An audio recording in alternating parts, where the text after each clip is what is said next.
Team army के chief और Azad Samaj party के अध्यक्ष चंद्रशेखर आजाद ने मोर्चा खोल दिया है अखिलेश यादव के खिलाफ।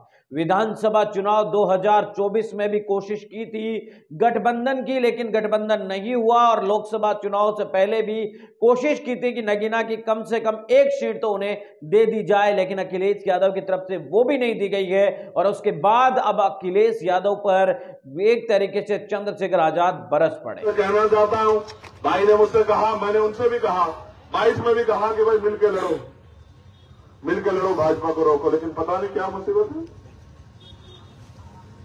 पता नहीं क्या मुझे बताओ। जो पिछली बार उनके साथ थे वो आज कौन से दल के साथ है? ठीक है, तो अकेला चंद्रशेखर आजाद तब भी खड़ा था और आज भी खड़ा है। और आप अगर नहीं गवाही ले सकते, आप मुझे फोन में जाते हो तो खतौली पूछना किसने जिता के दिया, पूछ के देखना, बताना खतौली किसने जिता के दी। समाजवादी और एलडीपीएसपी का गठबंधन था 2019 में, चौधरी अजीत सिंह लड़े थे, नहीं जीत पाए खतौली। आप क्या करवा लेना, 30,000 से हारे में, 2017 में हारे, 2022 में हारे। और मैंने वादा कि आगे अगर जिता के ना दिखाऊं तब बताना मेरे लोगों में मेरी बात का इतना असर है, क्योंकि वो मेरे जैसे छिटे पिटे गरीब लोग हैं, वो मेरी बात का भरोसा करते हैं। मुझे मौका देके देखो, लेकिन क्यों ये गरीब का बेटा खड़ा रहे, इसलिए डरे। तुम कौन हो रोकने वाले? अगर तुम रोकने वाले होते तो मुझे पैदा भी नहीं होने थे। तुम्हारा दिमाग खराब है। चंद्रशेखर आजाद अपने दम पे है, अपने लोगों के दम पे है, इनकी मोहब्बत से है, और जहां भी जाएंगे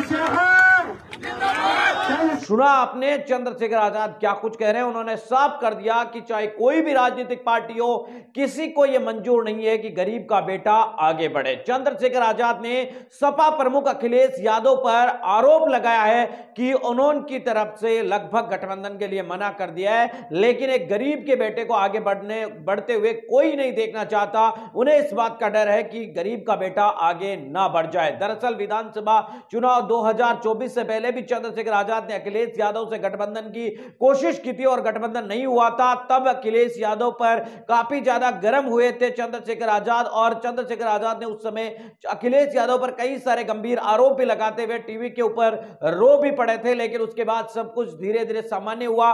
चंद्रशेखर आजाद अखिलेश यादव से मुलाकात करने के लिए कई बार पहुंचे। जयंत चौधरी के साथ राजस्थान, मध्य प्रदेश, छत्तीसगढ़ अलग अलग जगहों पर जाकर प्रचार प्रसार करने की भी शुरू की।